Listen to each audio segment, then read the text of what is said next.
Construction worker coming home from work, two parents and their children going to church. A happy little baby drools on your shirt. What an extraordinary day. Let us have a world of ordinary people living life the way God wants us to. And if we have a world of ordinary people, extraordinary things will happen to me and you.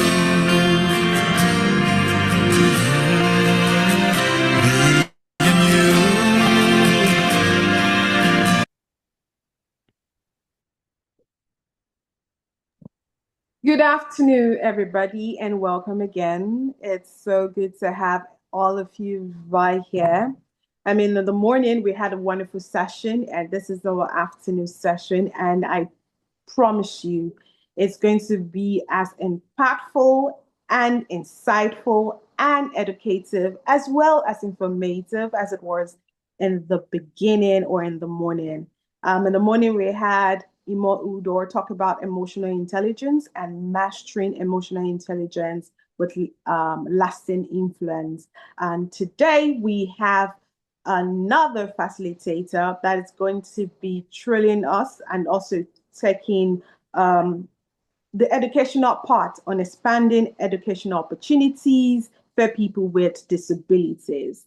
I am going to be your moderator for this session. My name is Jo Udor, and today is going to be impactful. So let's just go on the journey and, get all we need to get, because we're talking about, building the inclusive community. This is Skill Build, an initiative that started sometime in January as a response to the persistent inequality with persons with disabilities facing in education, employment, and economic inclusion. And Skill Build is a social impact organization that is dedicated to equipping individuals with disabilities with market relevant skills in technology, digital literacy, entrepreneurship, and creative industry. Its mission is simple, and that is to empower people to build sustainable livelihoods, not dependency. And this is through training, mentorship, and pathways to employment. They do this to nurture independence and transform it. And this is one vision that God has given to the convener and the founder of Skill Build Initiative, and that is the person of Esther Undukwe. So please, a show of hands, we appreciate this vision for the inclusive community, and we're happy that we are, making relevance and impacting lives. Okay, so with us, we have a facilitator outside the globe, outside Nigeria rather, and is an educator. So I'm just going to go straight to talk about our facilitator, and that's the person of Dr. Zeribe Nwosu, an assistant professor of Cornell University, Ithaca, New York, in the United States. He's also the founder of Zeribe Nwosu Foundation. He's an assistant professor in the Department of Molecular Biology and Genetics. He obtained his PhD in molecular and cellular biology from the University of Inderberg, Germany, where he studied life cancer and metabolism in the lab of Professor Stephen Dorley. Thereafter, he joined the labs of Dr. Costa Lisotis and Professor Marina Pasca di Magliano.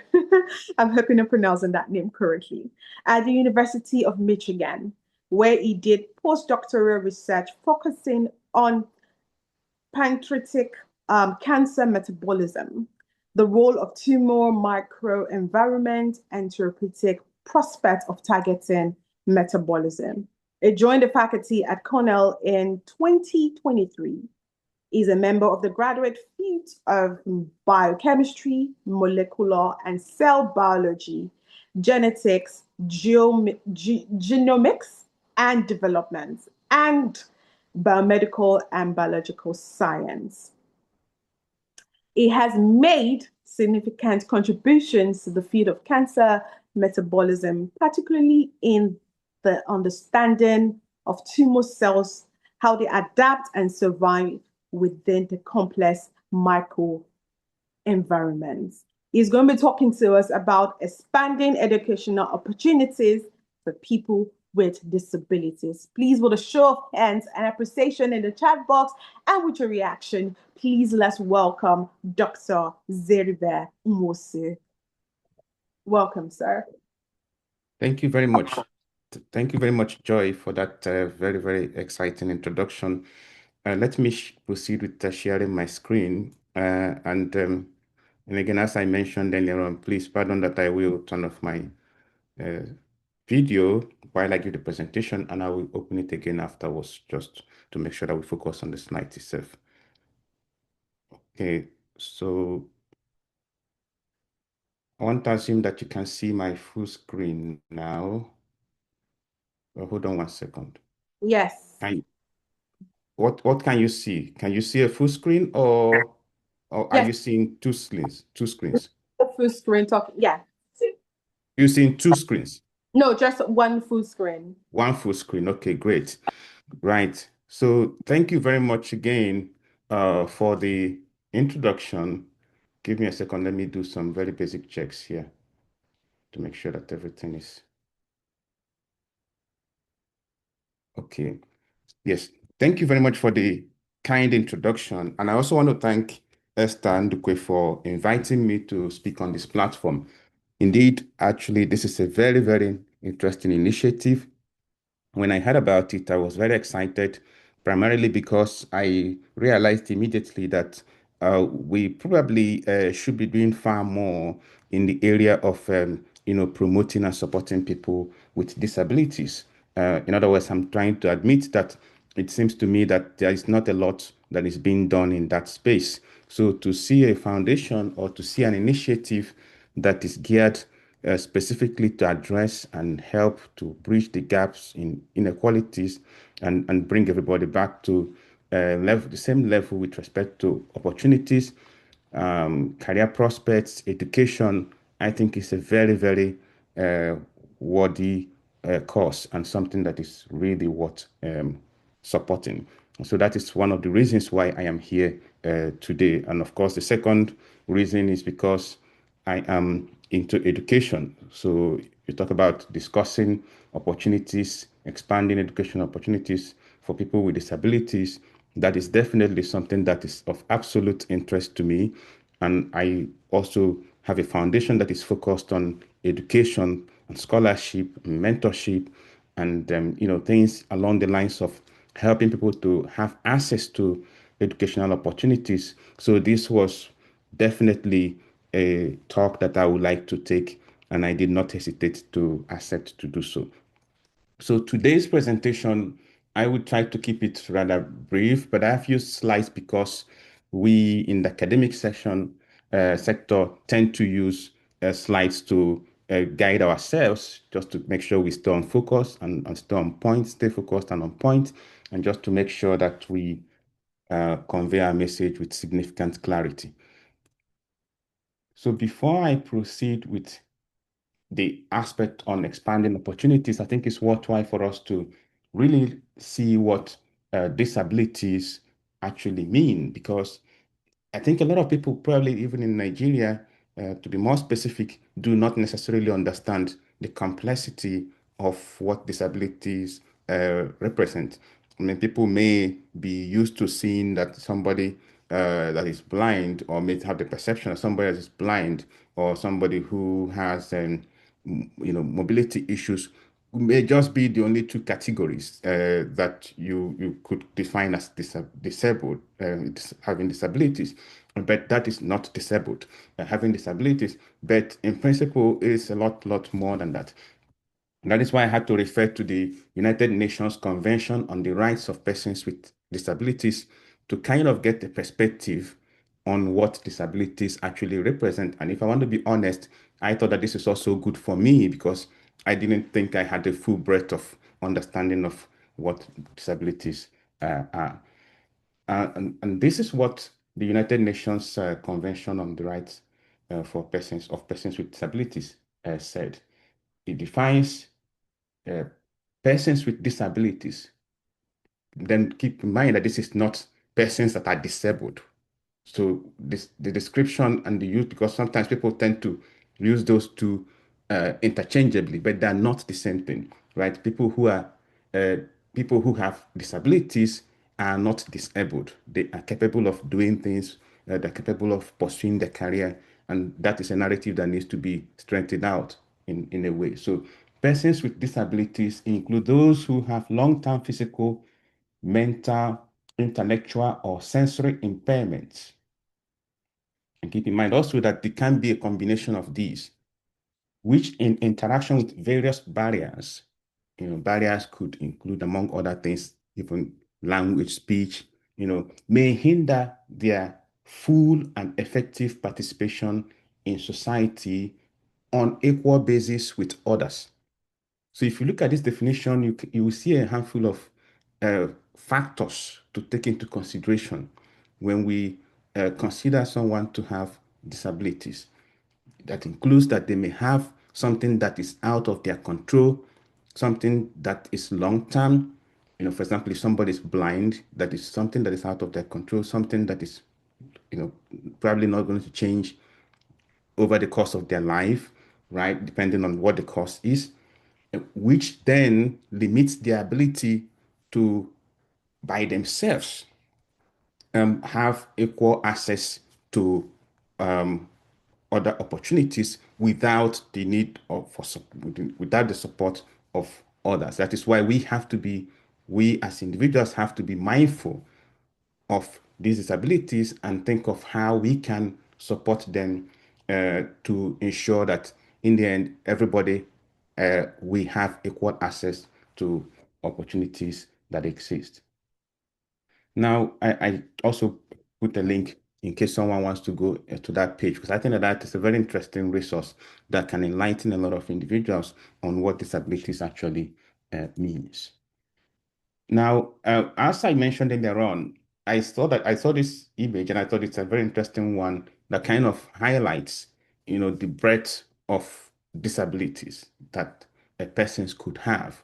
It is not just, as I mentioned earlier on, about the very obvious ones like blindness or maybe mobility issues, but it could also stretch beyond that, even to much more internal forms of disabilities, and I will talk about those in a bit. So you have the physical, you have the intellectual, you have the mental, and then you have the sensory. And I think the one of mental, just to kind of highlight that, is the one that is somehow getting attention recently. So you may have seen that a lot of individuals, a lot of foundations and government are also now kind of putting emphasis on mental health, putting emphasis on efforts to ensure that we understand people's state of mind. And that's probably because now we begin to recognize that mental issues constitute a very major aspect of health. Because again, if you look at the World Health definition of health, traditionally it says that it's a state of physical, mental, and psychological well-being, and not necessarily the absence of disease. Whereas if you go to the local communities and in rural areas, where people are, let's say, um, less educated, they understand health and lack thereof to be that someone is bedridden, someone is, not able to wake up in the morning because of, or stand up in the morning because there is a particular ailment. So it is a very broad definition that includes just the state of mind. And in the context of disabilities, you could have mental situations that impact the ability of someone to engage and access opportunities. And therefore that is something that at least people need to be aware of. Because again, I make the point of awareness because I think that one of the reasons why we have uh, inequities, uh, I think, is partly because people are not even aware of the issues that that has to be addressed in the context of disabilities. So that being said, disabilities can progress with time. This is something that we need to take into cognizance as well when we look at these conditions. And again, as I mentioned earlier on, you could have a combination of, someone could have a combination of multiple disabilities. But in all instances, persons with disabilities should be supported and not discriminated against, right? I know you opened your speech by saying something to the effect that there was a way you said it, to the effect that we want them to be capable of doing things for themselves, right? And that is definitely the focus.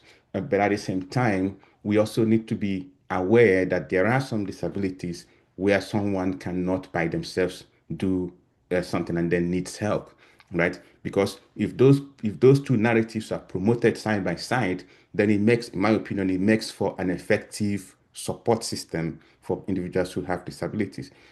Because just to give an example, if someone is blind, there's no way you would expect that person to stand up by themselves and go from point A to point B and do things without support.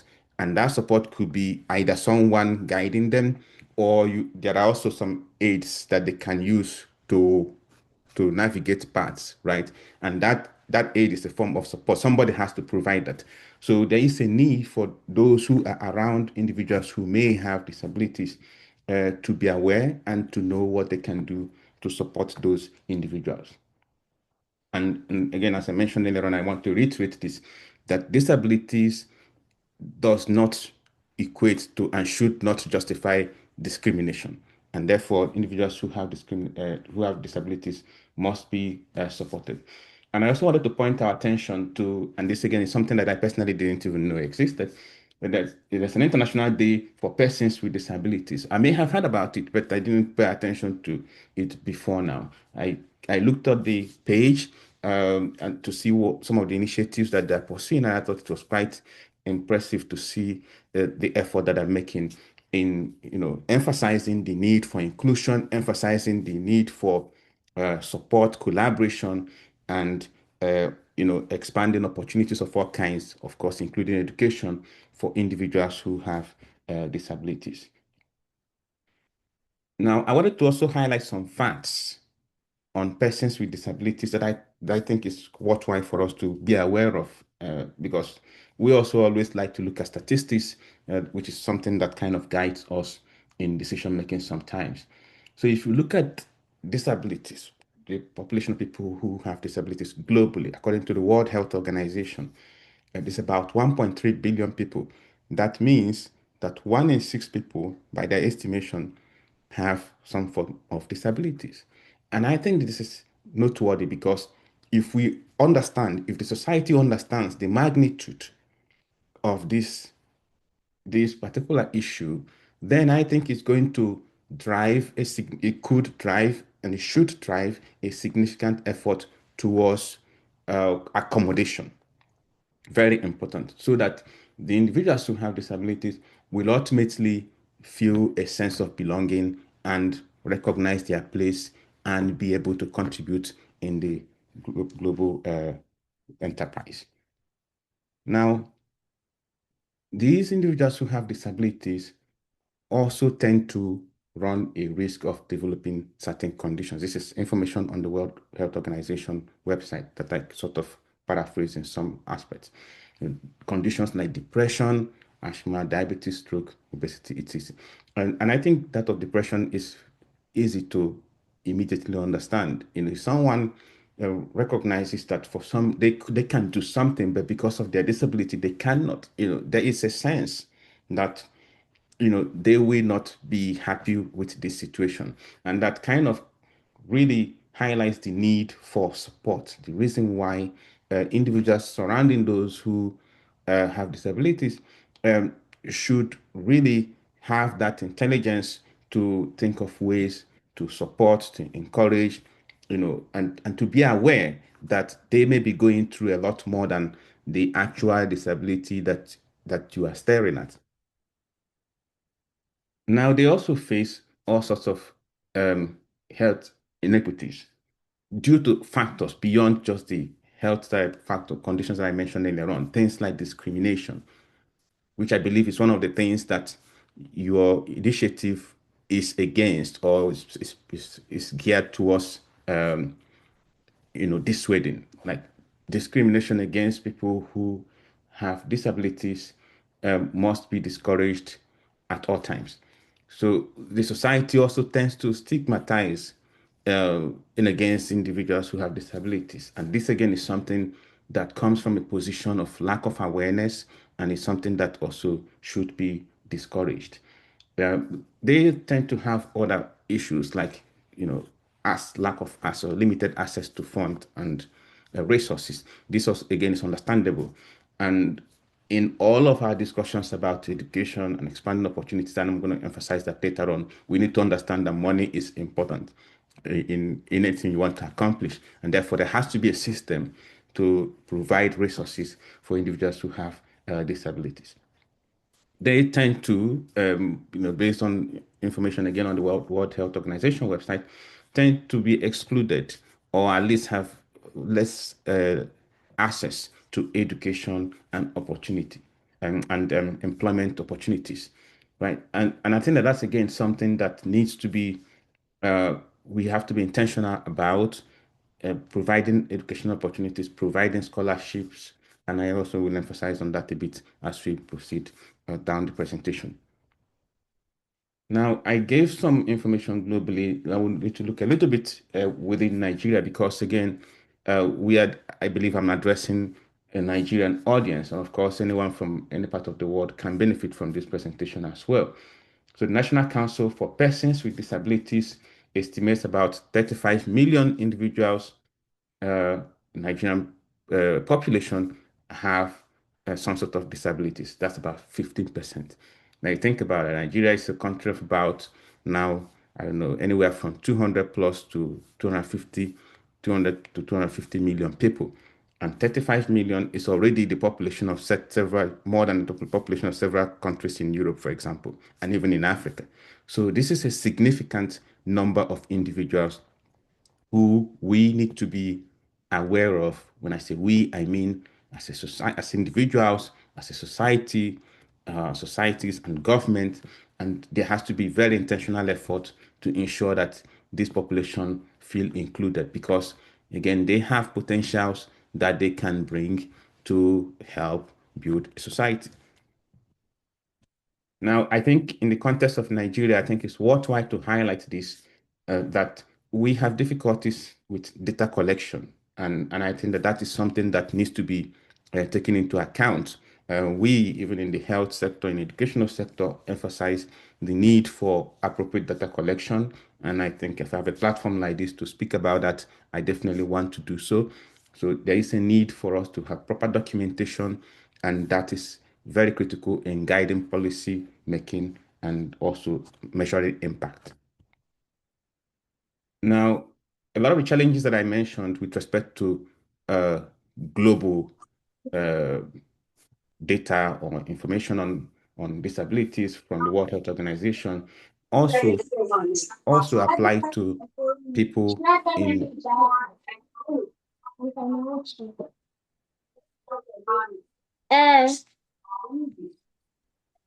That so time that I go to school. that I mentioned. A lot of the challenges that I mentioned that applies globally with respect to persons with disabilities also apply to those in Nigeria. And you can even imagine it will be worse in some instances, especially if you go to rural areas where the resources are supremely limited and there is if either a lack of awareness or minimal to no effort to support these individuals. Again, one of the very important reasons why an initiative like this, sprouting up from within Nigeria, is extremely important because you are on the ground, you know what is happening there, and you are in the best position to highlight areas of need and areas that will require intervention by either government or private individuals who may find their work interesting and want to donate to support it. All right, so that being said, we get to the main subject matter, so to say.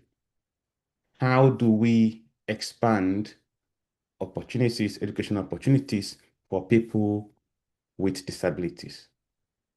And we come back to one of the points I made earlier on, though in passing, and I want to emphasize it again. We need to recognize and identify a disability as soon as possible. This is the very first step, in my opinion. I always ask myself, really, when I see parents of children that have autism and some of the conditions that may impact their ability, their learning abilities, I ask myself, when did they recognize that? Because I know where I came from in Nigeria, in a village, it will be difficult. It will be difficult, if not impossible, for for a parent to recognize that this child has difficulty in learning. In fact, the way those days, I don't know if things have changed, but those days, we would be the teachers would be very quick to dismiss a kid as and not performing in the class. And the parents will even say, okay, you don't want to go to school, stay at home, right? And well, unless if the parents are a little bit well to do, then they can try to find a way. But the average family, at least when I was growing up, would not do anything for a kid that has learning difficulties until it is already too late.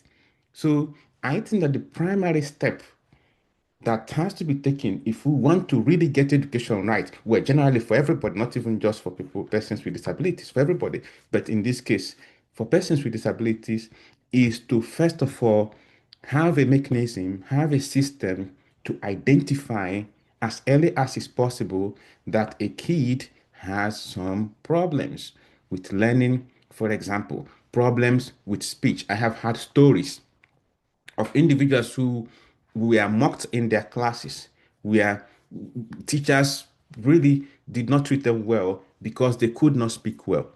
And then it took long time. In fact, I had a story of a guy who could not speak until he was in his teens.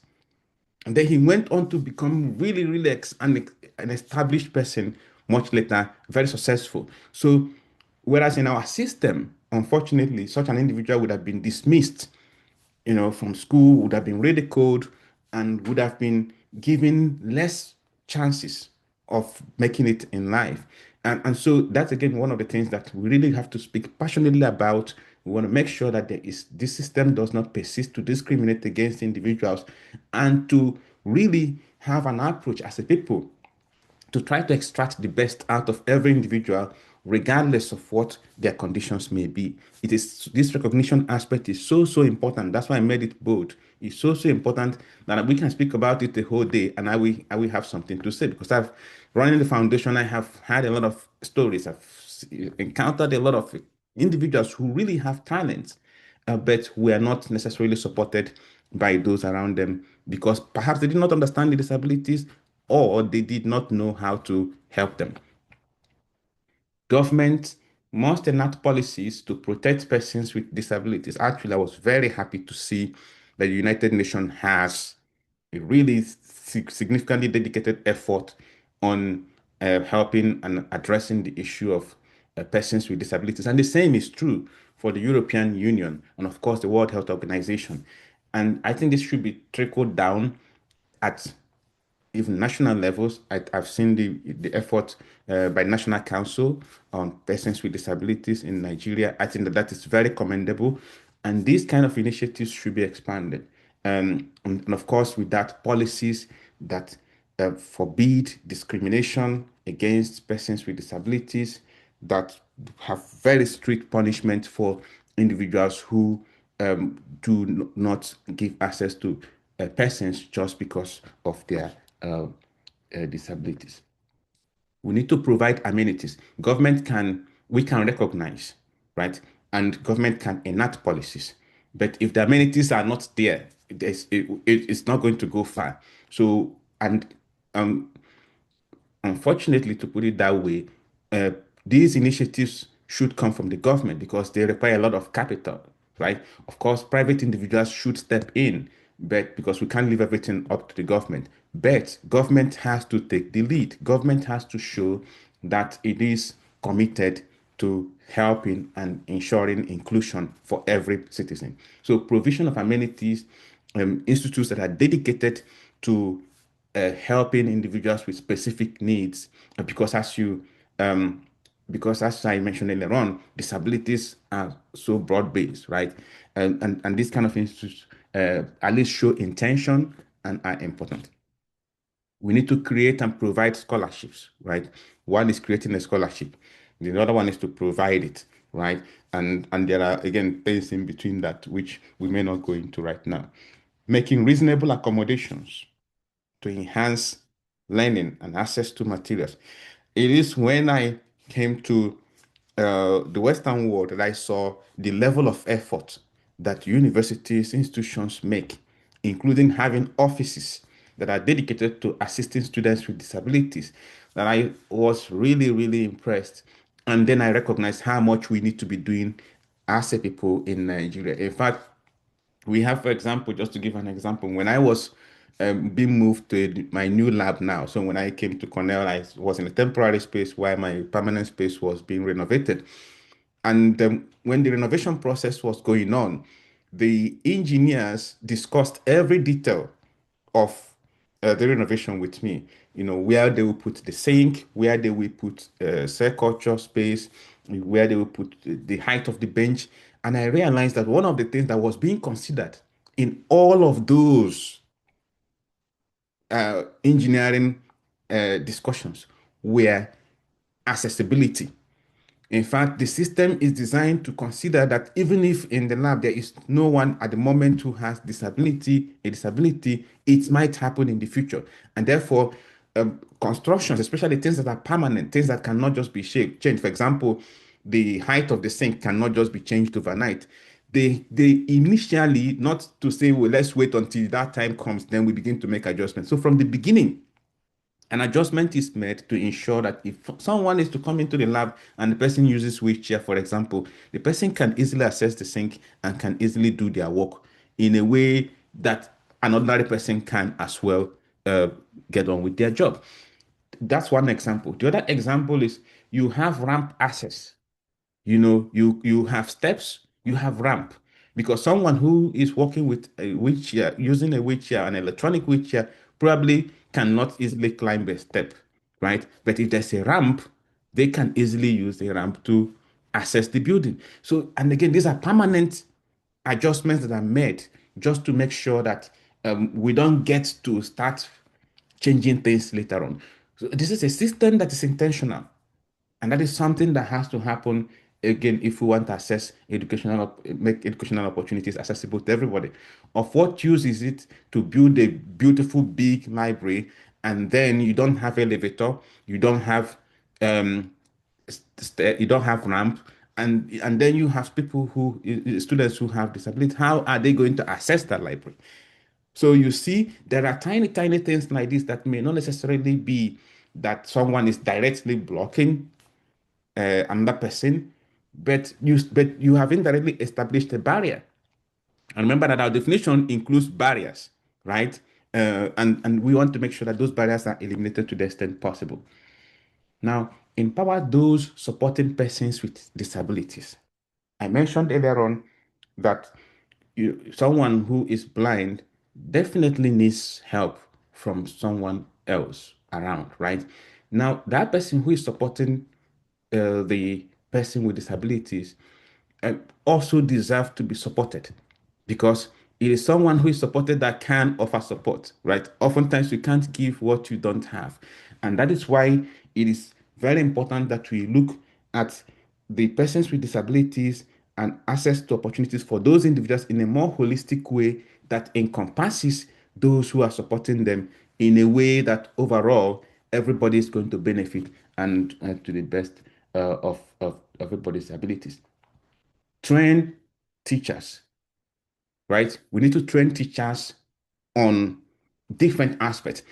I don't want to get into that because I'm into education again, and this is an area that I can speak passionately about forever. But I do think that our system is not properly designed to equip individuals with a breadth of skills to handle different circumstances, right? Our teachers have that just come to class, read, whoever picks, whoever gets it, gets it. Those who don't get it, that's their own. That is not how it should be.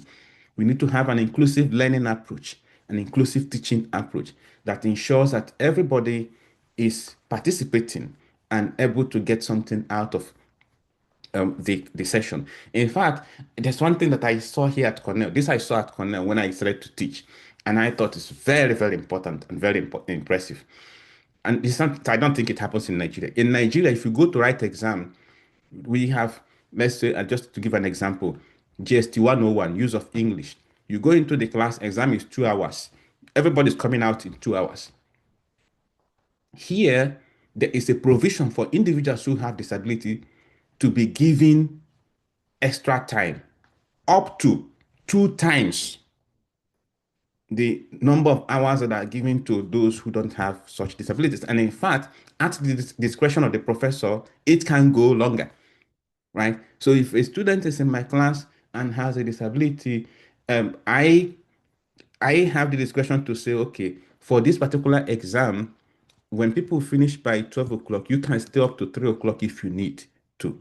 So long as the student is not cheating and needs that time, it's okay. So this is a system that is again intentional and designed to help individuals with disabilities. And I think that one of the things I would like you to do as a foundation as you grow is to help to trickle down these kind of initiatives so that those who are at the forefront, namely our teachers, have this understanding and are able to accommodate as many members of their class as possible. We need to provide one-on-one tutorials.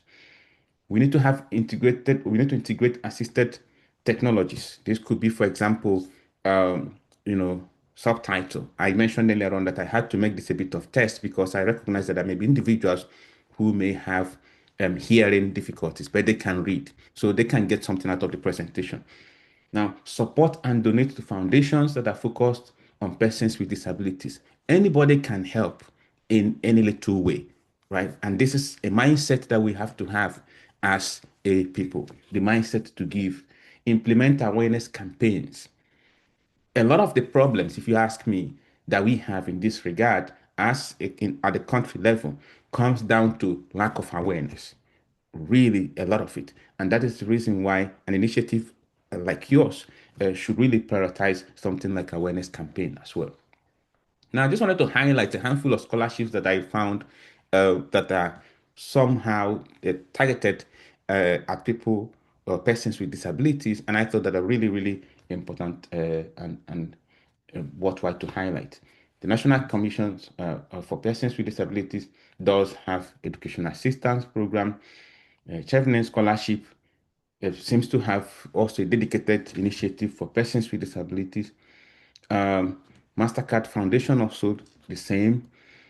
Then Snowden Trust, I found this. I think this one focuses a lot on masters, but it's also interesting to note that it at least it makes a specific emphasis on supporting individuals with disabilities. Then you have NGOs. I saw this Brace Foundation, and they have a scholarship that is targeted at mostly kids, but up to people with individuals up to 21 year of age. So I think that is impressive as well. Then Anthony Udoku Foundation, I also saw that this initiative exists and is there to support individuals with disabilities. Then I also wanted to highlight a foundation. As a foundation, we don't explicitly say that we have a scholarship for persons with disabilities, but persons with disabilities can apply for our scholarships, and we have also given award to individuals with disabilities. And so that is something that I personally, as far as it's education, right, I think that there should be no discrimination at all. Right.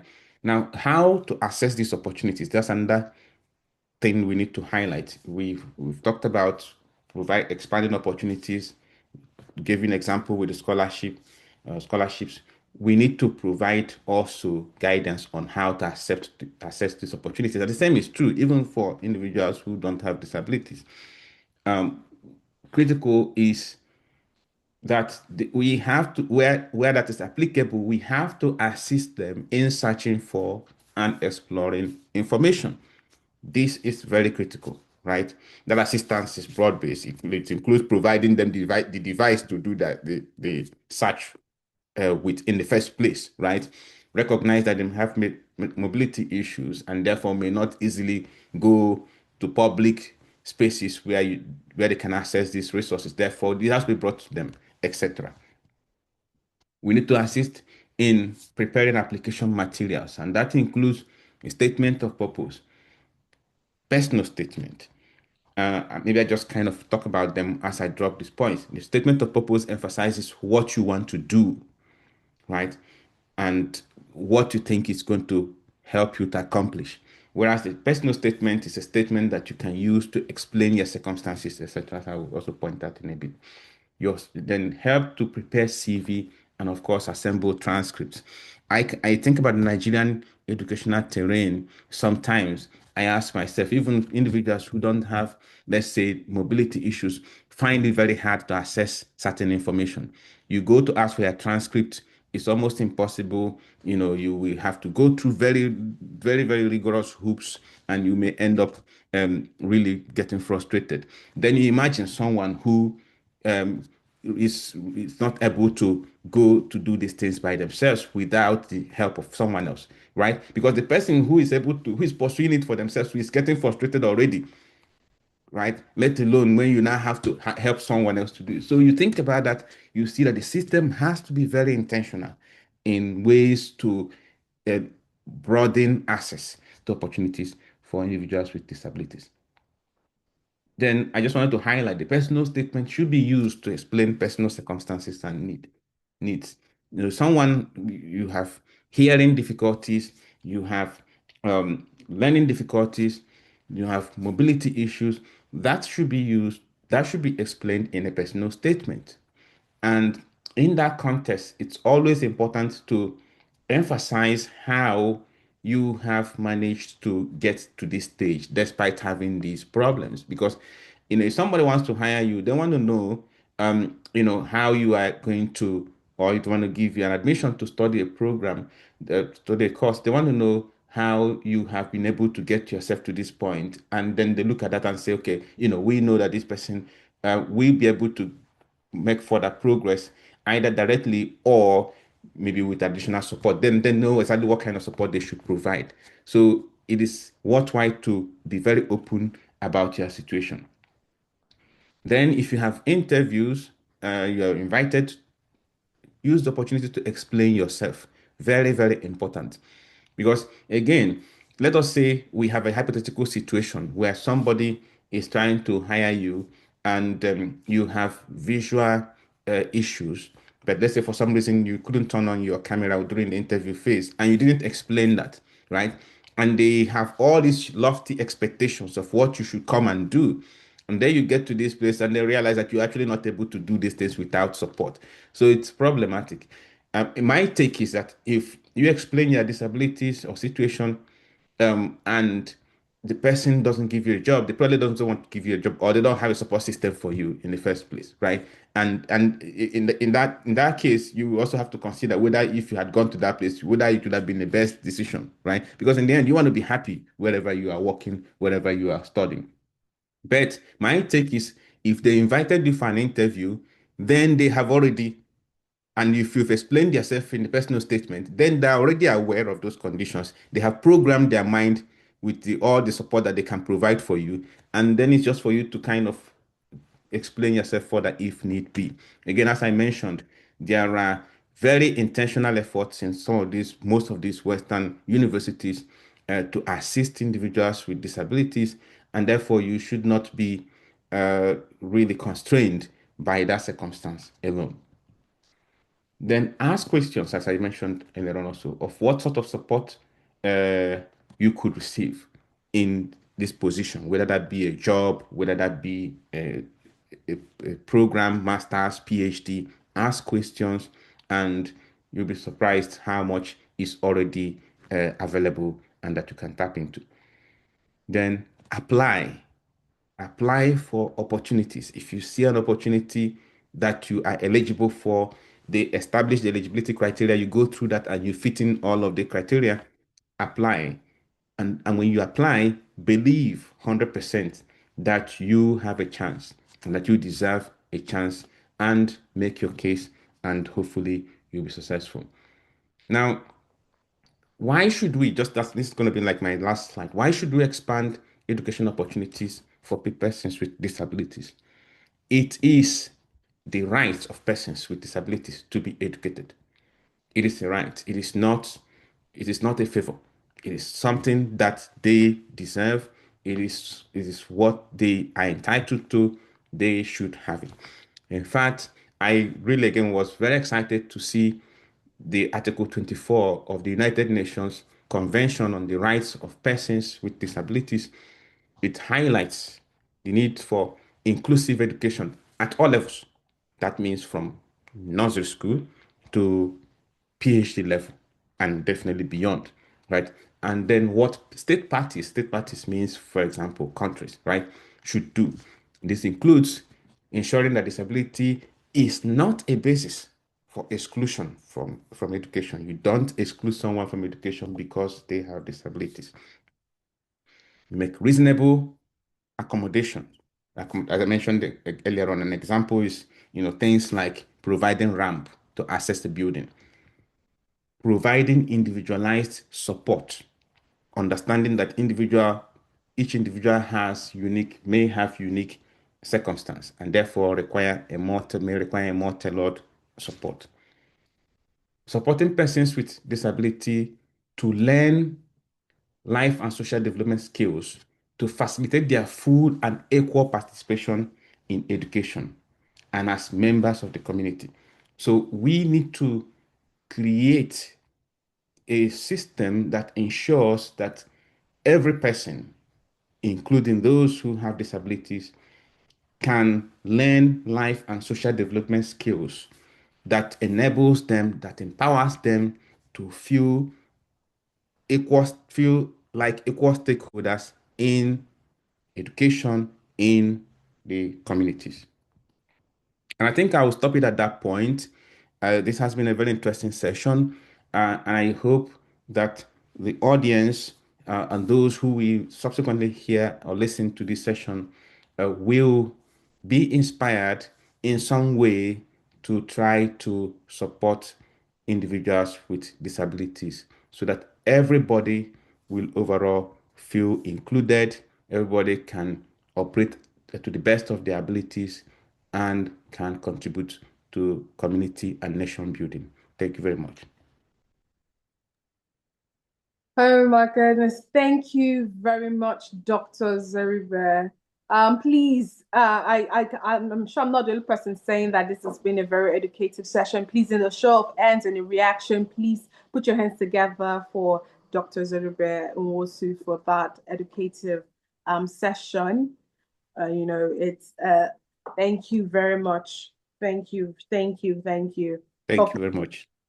Part, and I'm very sure that it was impactful, and I'm very sure that a lot of people have come to know things that they didn't know. I mean, seeing the fact that there are resources to back everything, it shows how much research was put into this and how much you want to, impact this inclusive community and let them know that there are backings, there are, research that they have their rights. So they have opportunities out there and they can be a better version of themselves. Okay, so I'm going to be asking questions. We're going to go straight into the question and answer right now. If there are questions for Dr. Zeribe Nwosu, please you could drop in a chat box and I'll be reading. I'm going to start off with a question that came in and that says Nigeria has several disability inclusive policies, but implementation remains weak. In your experience, what critical step is missing to translate these policies into real impact?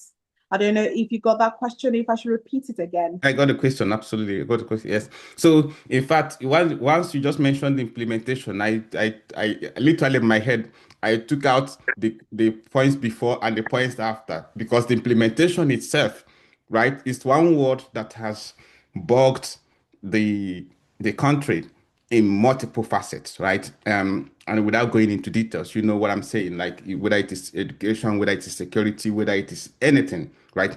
It seems that for some reason we are very good in coming up with ideas for some reason. I have never seen a Nigerian who does not have an idea of how we can solve a problem. I can tell you that for sure. You ask them, they have a perspective. If you listen to that perspective, you extract ideas out of it. But the aspect of it has been problematic. I think, in my experience, because if you also followed my presentation, you will see that I did mention that there were a lot of things that I became more aware of as I traveled abroad and as I traveled to different countries, especially in the aspect of efforts that are being made towards um, addressing the issue of or making creating a level playing ground for everybody. And I think that that is where we are probably missing it.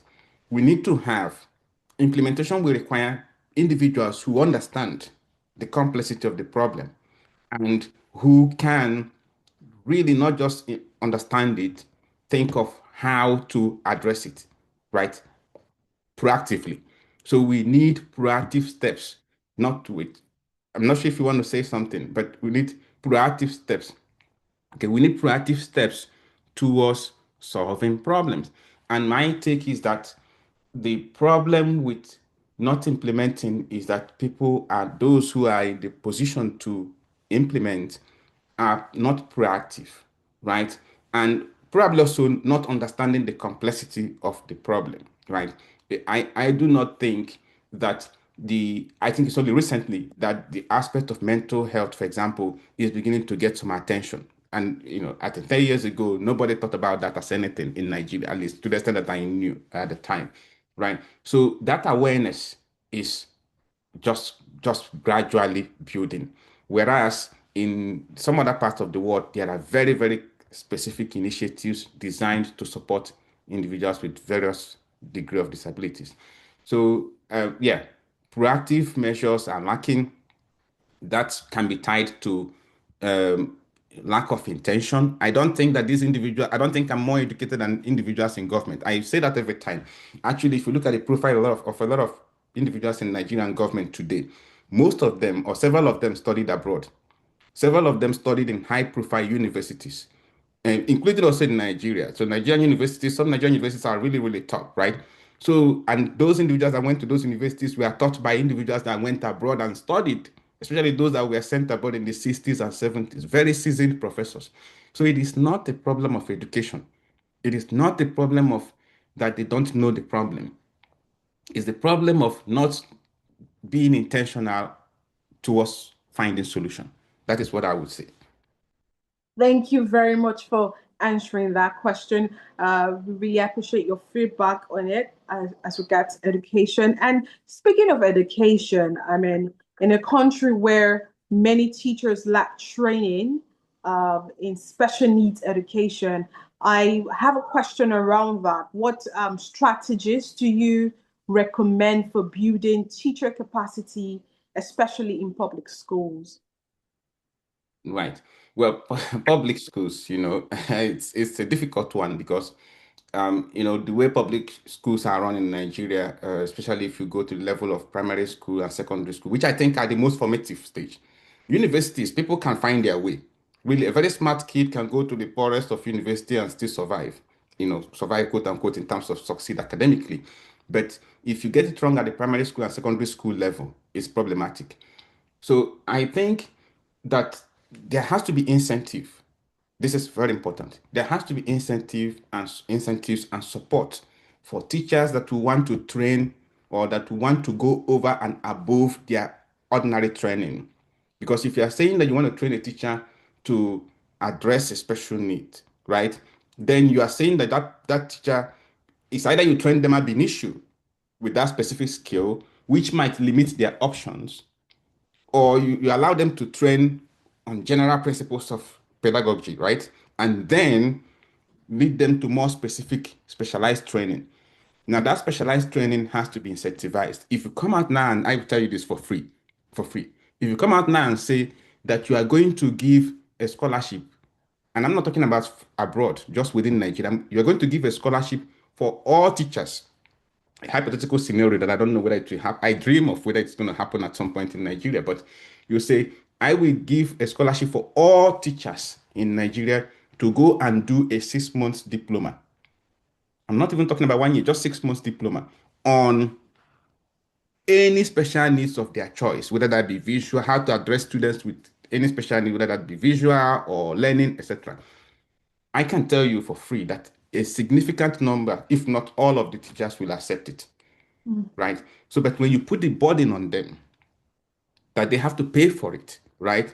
And in the meantime, their salary is also not that impressive. Their salary for the basic is not impressive. You're making them to asking them to go and take a special training. They're not going to, they don't see any reason to do that, right? And so they're not going to go. And unfortunately, for those who even do take that initiative to go and train them, pay the money and do the training themselves, you will also see that they'll come back and they will not be treated fairly. So there are multiple problems in terms of treatment and value for people's talent that needs to be straightened out for us to get the best out of our teachers. Mm. I get you very well on that, sir. Definitely true. And we hope that there can be, things that we improve in time by the but by government and people being intentional about the change that they want to bring. Okay, so in line with still the educational part, I have a question as regards innovative teaching methods, right? What models do you believe can work effectively for learners with disabilities in overcrowded, Nigerian classrooms? Because that is even that's a conversation on its own, but we want to know what innovative methods that can come in that can, uplift that and help. Right. So that is, you mentioned something that's very critical, like that even in the absence of disabilities, you have classes where you can very easily find, some individuals sitting on the window, some individuals, standing at the back. It's the temperature of the room is so hot, it is impossible, and it's noisy, right? Mm. So it is under normal conditions for even someone who is not struggling with anything, it's very difficult for them. So the learning environment and condition is not optimal, right? And for that reason, a lot of students go to class and come out taking nothing out of it, right? I have to tell you something that it impacted me personally. That Mm. at some point I realized that when I go to classes, I'm just sitting down to maybe gauge. What I try to do is to gauge the passion of the teacher with respect to what they're emphasizing more, which indirectly tells me what they're likely to ask in the exams, right? And then I take notes. Oftentimes, I did the actual preparation of my note and stuff after the classes, right? So that means I had to teach myself after the classes itself because the system was not designed in a way that I can learn in real time and then move on to the next thing. Do you understand? Now, whether that was a good thing or a bad thing, eventually, I don't know. With time, I will see. But honestly, someone who may have disabilities cannot easily or may not easily engage in a class like that. And that is where the question that you asked on, innovative approaches could be very, very worthwhile to implement. Things like visuals, using projectors, which Mm. I don't know whether it is changing now, but when I studied, it was not existing. We used to have, if we have to give a seminar presentation, we used to go to borrow projector from somewhere else. And Mm. it was a hassle, and that generator will probably go off 10 times before the end of the seminar session. So you can imagine the situation. Now, we have now assisted technologies, like as I mentioned, for learning, like things like subtitling. You have now iPads that allows people to, zoom in and see what is being presented. So you don't have to be in front to be able to really follow what is being discussed in the class. And now we also have the possibilities of students going back to review the learning materials. Do you know when I was a student? This is interesting. When I was a student as an undergraduate, teachers come to the class and read notes. I don't know whether you had a situation. We used to, like, they're reading the note and we are writing in real time. Then if you make a mistake and you're not trying to borrow notes from someone else to complete that session, you see that one word is spelled 10 different ways by 10 different individuals. So and we didn't have much access to the internet. So you probably don't get much in the end to fill up that gap. So you end up learning something that is not necessarily even correct because there was a miscommunication or misinterpretation of what was read. So these new technologies, including, of course, the use of things like YouTube, internet, right, to build their knowledge base after the session, I believe are quite worthwhile implementations that can be used to assist, especially in those overcrowded classes. Yes, yes, I totally agree with you. Thank you very much. I mean, the innovative methods will definitely go a long way, not just even for the inclusive community, but even in schools, especially in public, in crowded areas Yes. where they could get, if they have this in place, it's just make education much, much better, Quite learning. more effective, yes. Yes, and very effective. Okay, so I have another question I'm reading from the chat box, and it's saying, it says, how can Nigeria empower more persons with disabilities to pursue STEM fields, especially given the barriers in early education? Yes. Well, I think it's a question, again, very broad-based question, but really I'll try to butcher it to the extent that I possibly can. So I think I touched on a bit of this, right? Well, we need to understand what kind of disabilities that people have and think of how to assist them. Nowadays, even, for example, there are apps that can be, used by certain individuals to solve certain problems. So we need to, first of all, recognize those issues, provide tailored support, provide scholarship, and in the context of STEM, that includes also providing one-on-one tutorials in some instances. For example, things like mathematics. Mathematics is already very hard for individuals, somebody who does not have learning difficulty. Then imagine someone who has learning difficulty, right? And I just give an example of a situation, for example, here at Cornell, where someone with disability will be given some leverage in terms of time to be able to write and answer questions. This is not difficult. I don't know whether any university in Nigeria has implemented something like this, but this is not difficult, right? If so, you can't say in a class that someone has learning difficulty. You put all of them together in one class. You give them an exam. You say, "Do you know that when we wrote when we were undergraduates, I'll tell you this for free. Exam is 2 hours. Some lecturers will come and start collecting papers 1 hour, 30 minutes. 1 hour, 30 minutes. Then they want you to now beg, the process of begging to let it stretch for 2 hours. Now it becomes, create rancor, chaos in the class, right? And some we are unforgiving, like it's 1 minute. If I thought they allow you to reach that 2 hours, just 1 minute will not exceed. And that is for everybody. So for subject like mathematics, which is a critical subject in STEM, right? If you don't make a provision, you are just automatically excluding individuals who have learning disabilities because you already know that those who do not have learning disabilities will struggle with this subject. Then you think about core engineering subjects, you think about physics, think about chemistry. These require significant memorization, number one, right? And under exam condition, you have additional stress that applies to everybody, right? And individuals may struggle to take their time to piece things together to produce a coherent response. And so we need to be intentional if we want to help people in STEM, guide people into STEM, provide support, one-on-one support, make accommodation, and provide nowadays technology also to facilitate that process. Mm, definitely, definitely. I mean, the And not support. forgetting scholarships too.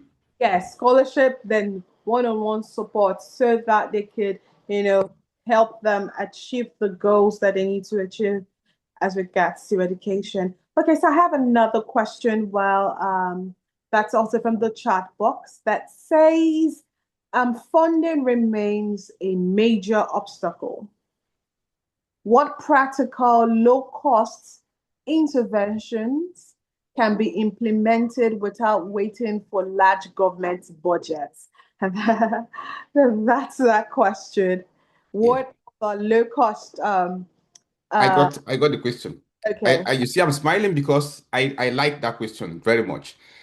This is what the Zeribe Nwosu Foundation sort of um, tries to address. So, in the Zeribe Nwosu Foundation, we have a scholarship for individuals who are preparing to write WAEC and JAMB that we pay for JAMB fee. I think it's somewhere around 8,000 or so naira. WAEC fee somewhere around 25, 27,000. Now, that is 27,000 is not like literally it's not money in dollars. Like if I take you for lunch, right? It's not going to be if I convert your dollar equivalents, it's not going to be enough for your own food, just one lunch. And I could take you for 1,000 lunch in a year if I want. So what I'm trying to say in effect is it is not, it is a small money, but it's a very important money because if someone does not write WAEC and JAM this year, you have delayed their academic trajectory by 1 year and maybe even more than 1 year, right? So what we can do as individuals is to give the little that we can. First of all, we need, that's why I said at some point in my presentation, we cannot leave everything to government because I think the government has its own problems, which one of which is that sometimes they don't even know their problems. But that's a different thing. But really, we as individuals cannot wait for those big interventions, very big scholarships. Now, in the meantime, who can we support with WAEC fee? Who can we help to register for JAMB? Who can we help to go for tutorials? Some of these tutorials don't cost too much really, for them to prepare themselves for that opportunity. And then it goes to what we do at the Zeribe Nwosu Foundation, for example, for secondary school, for universities. We have a scholarship for undergraduate to postgraduate transition. Right now, it's 100, I believe it's 150,000 we have, naira. We have one for, we used to have it at 100,000 naira. Now, the scholarship is essentially to help those who are at the final stage because we recognize that there are some students who they get to the final stage, what is holding them from graduation is now a small money to do project Hmm. or a small money to do their clearance even. Somebody has graduated, technically speaking, but cannot proceed because they don't have money for clearance. And that clearance can be a pile up of anywhere from 10,000 naira to 20, 30, 50,000 naira, which again, on the grand scheme of things, is not a lot of money. But this is holding now somebody from making the next leap. And so we started a scholarship for individuals who are in their third year to fourth year. Actually, the understanding that by the time they get the scholarship, they're already now in their fourth year that this money can help them maybe to contribute to their project. Maybe you reach that final year and you don't even know. I mean, I cannot tell you how many times I've received message from individuals who don't even know how they will pay their house rent, how they Hmm. will pay the remaining school fees. And the problem there is the more they worry about these things, the more they are distracted from focusing on finalizing their studies, right? And therefore, the scholarship came in to help bridge that gap. And I think that a lot of people are doing something similar to that, and that effort should continue. Yes, definitely. It's a very an effort that deserves a lot of applause. I mean, trying to help people with their education and making sure that they finish, especially with the economy right now. And now Yes. that you talk about scholarships and organizations trying to help people, in the educational aspect, I have a question actually as regards what Nigeria can do. What can Nigeria do, or how can Nigeria build stronger partnership between universities, NGOs, and government agencies to advance educational inclusion for persons with disabilities? Right. So in my presentation, I told you how excited I was to see the United Nations program for persons with disabilities. The reason why I was excited to see that is that if you if you look on the website, actually, Article 24 is just education. It includes a whole lot of things. Like, so that means that at the nation state level, that is United Nations, it's an organization that brings together a whole lot of states, right? So at nation state level, individuals have sat down to say, look, we have a challenge at hand, right? And let me tell you something about solving problems. You cannot solve a problem you have not acknowledged is a problem. Mm. Okay? If you want to solve a problem, you need to, the first step is to say, I have to recognize whether you want to call it a problem, or you want to call it a challenge, or whatever term you want to use. You have to recognize that there's something in front of me that needs attention. Okay? So there has to be a system in the Nigerian state to try to recognize that persons with disabilities require a specific attention. Right? We cannot say, oh, everybody is a Nigerian citizen, because if you bring this up now, somebody's going to say, I thought that Nigerian citizens, we cannot do one thing for one person and not do for that person. No, that, you have to recognize that they need support to be able to feel equal participants and equal stakeholders in the Nigerian state, right? That requires discussions in, conferences or meetings and strategies from different quarters. And that should be happening. I think that is the first thing that needs to happen. Now, when that happens, then people will itemize specific strategies for specific aspects of disabilities that are to be addressed. And that is then where we will hope that we go past that other word that I told you earlier on is problematic, the problem of implementation, right? It seems to me that I have not seen a lot of effort in this regard. I believe that maybe hopefully at some point that is going to kick in, but I think it's something that has to happen. Okay. Thank you very much for that answer. I think I'm seeing another question in the chat box, and I'll just quickly take that while we try to round up. Are there structured programs within your foundation that empowers persons with disabilities to build practical skills such as public speaking, digital literacy, or leadership? Right. So we have not, as a foundation, started any specific effort in this regard. And that is partly because, we are still trying to, we have a broader framework to focus on education, mentorship, and scholarship for everybody, right? In the first instance. But now that we think about it, now when I saw this initiative, I felt, okay, well, this is something that through our scholarship we can continue to support individuals with disabilities, but we can also partner rather than more directly getting into different, specialization. We can partner with foundations that are trying to focus or that are focusing more on persons with disabilities. For example, with your initiative, I think that is the direction that we may likely stick to in the meantime, right? Now, when the foundation gets big and then we have a lot of money and donation, right? We could expand our expertise into providing special support for individuals that have disabilities. So, but right now, I would say that speaking as the CEO and on behalf of the foundation, I think our strategy would be more to be broad-based and in addition, explore the opportunity to partner with those who are specializing their effort in that direction.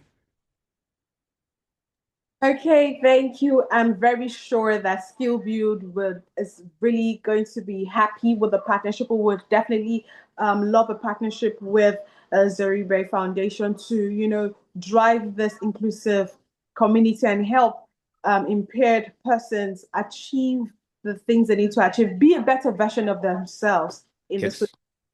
So definitely is a welcome partnership. Okay. I do not think we have any more questions in the chat box. I don't know if we have any questions. Are there persons that will want to unmute and ask questions? Afastator is still very much here and is ready to answer any questions that you might have in regards to the educational aspects for the inclusive community. But I want to say thank you very much, Dr. Zeribe. I mean, it's been a very impactful session, and the research, intensive and intentional research on your part is really applaudable because it just makes us see that there are a lot of things out there that people can identify with. You just go there and it shows that there are a lot of changes that should be in place as well that can help the inclusive community. You talked about the awareness campaign. So there has to be a lot of awareness out there. Nigeria, if we're going to start you even gave us the statistics, right, about the community, the impaired community, and how much we have a lot of people here in Nigeria, and if there are a lot of awareness on what they can start to gain educationally, it will help Nigeria get better.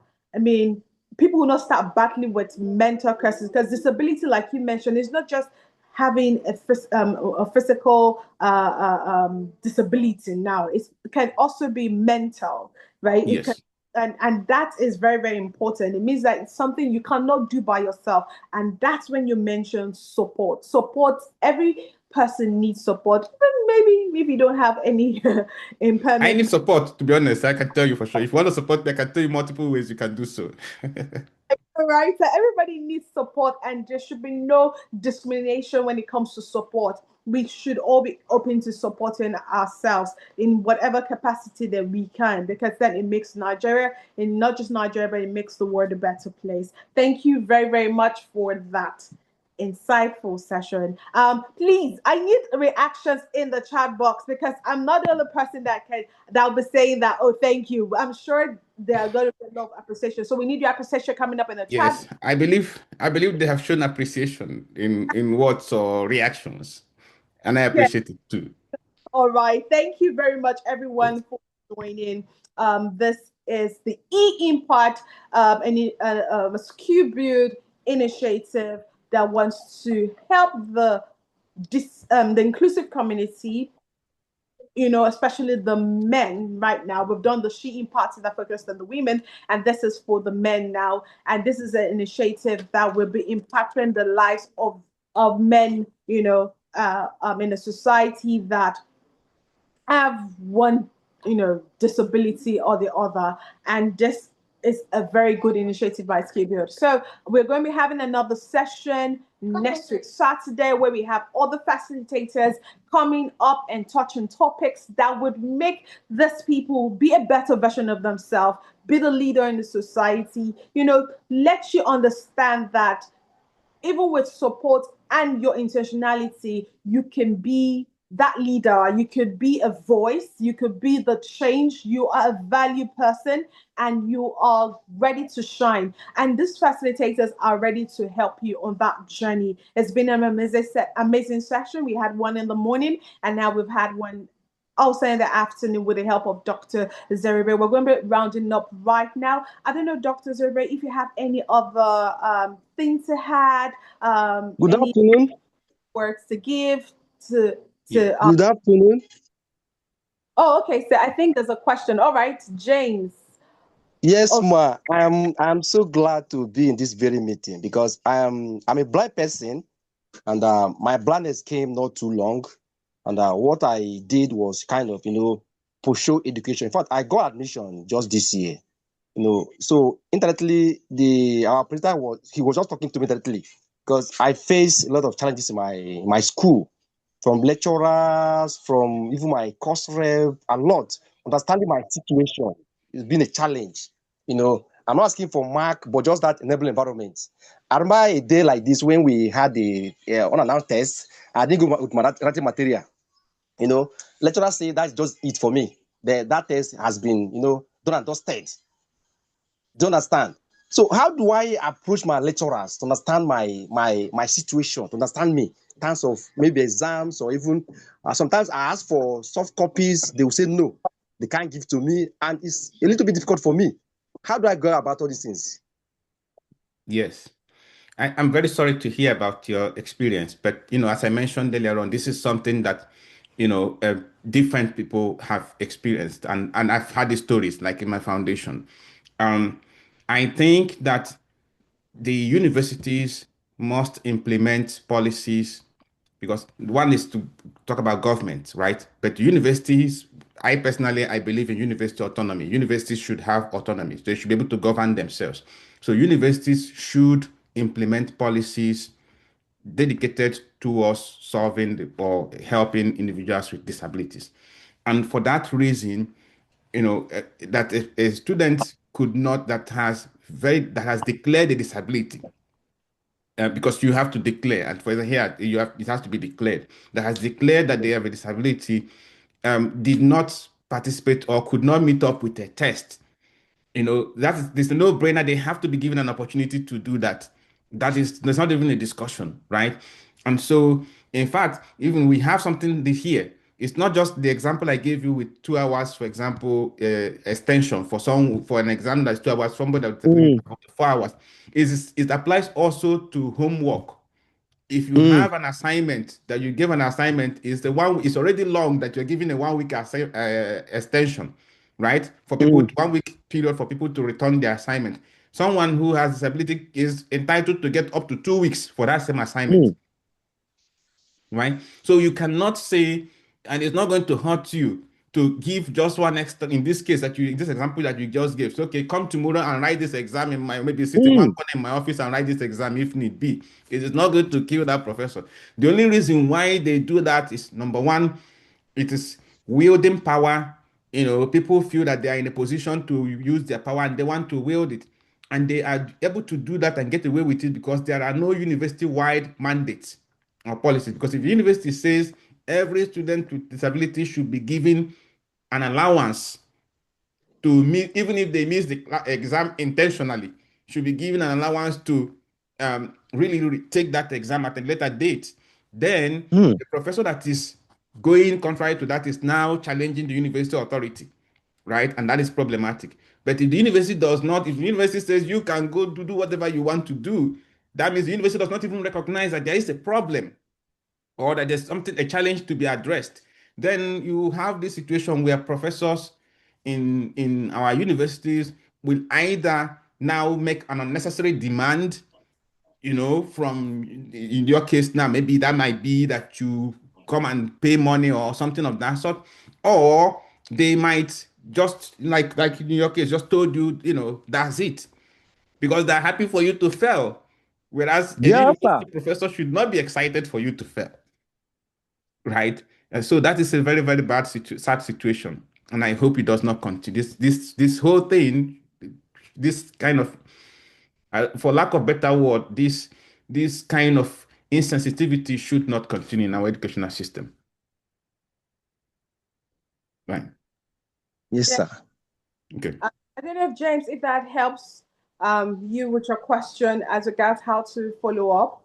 I think I don't know if my suggestion will make a bit of sense, but I think you should probably just go to the professor or the lecturer and see how you could um, best ask him to help on that situation so that Right.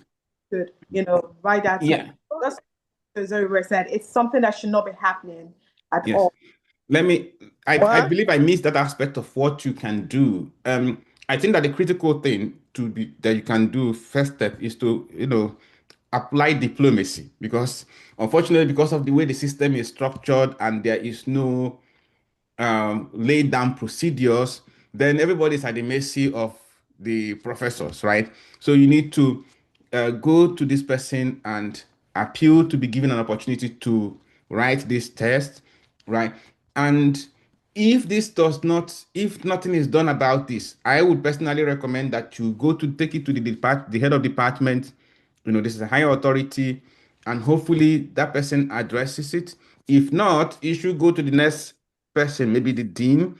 And if not, then you should take it to the registrar, maybe even take it to the vice chancellor. Now, the reason I recommend this is that maybe if these complaints begin to pile up, I would imagine and I would expect a sane community and a university that is dedicated to helping the students to say, okay, well, this thing is happening over and again. It is time for us to come up with a unified policy on what should happen when a student misses an exam or misses a test under normal conditions and in a condition that they already have a limiting factor like a disability, right? So, but I Yeah. feel that for way too long, the reason why we have some of the problems we have in the Nigerian system is that also the students in our educational system, also the students don't speak up, right? So it's not like, okay, oh, it happened to me, it happens to another person, okay, it happened to me the other time also. Okay. So we normalize bad behavior, right? And we accept that it's well, it because it happened to that person and the person didn't die. Okay, I am also not going to die. Then let me just do and graduate and leave their school for them, right? We need to be. You are a stakeholder. You understand? The professor is a stakeholder. Everybody's a stakeholder in the university ecosystem. And therefore, when something like this happens, it has to be escalated to the level that hopefully someone will begin to think about solution. So don't allow it to just go unaddressed. Okay, James, I hope that answers your question and helps you. And I hope you get good results at the end of the day. Yeah. Are there any more questions from any other persons? Thank you, Dr. Zeribe, for answering that question. Are there no more questions? Okay. Okay, so in the absence of no other question, I still want to say a big thank you. Dr. Zeribe, I don't know if you have any other thing to add Yeah. that could. No, I Oh, just want to say thank you to you for anchoring the session. I want to thank Esther Ndukwe for inviting me. It is a fantastic initiative. If there's any way I can be of help, and if there's any way my foundation, that is as a person, but in addition, if there's any way my foundation we can partner, I'm happy to have those conversations and I'm happy to explore those opportunities. But this is really, really a very important initiative, and I hope that you grow from this point onward. Thank you very much for having me here. Thank you very much indeed.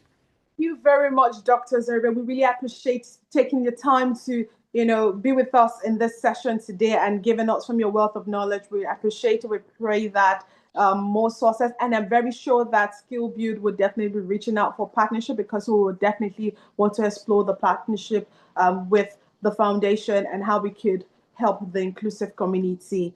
All right, everybody. Thank you very much for staying back Thank you for very much.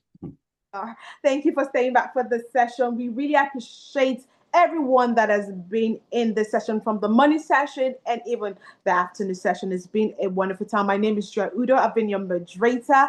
Also, we have the media hub of Skill Build, that's the Surge.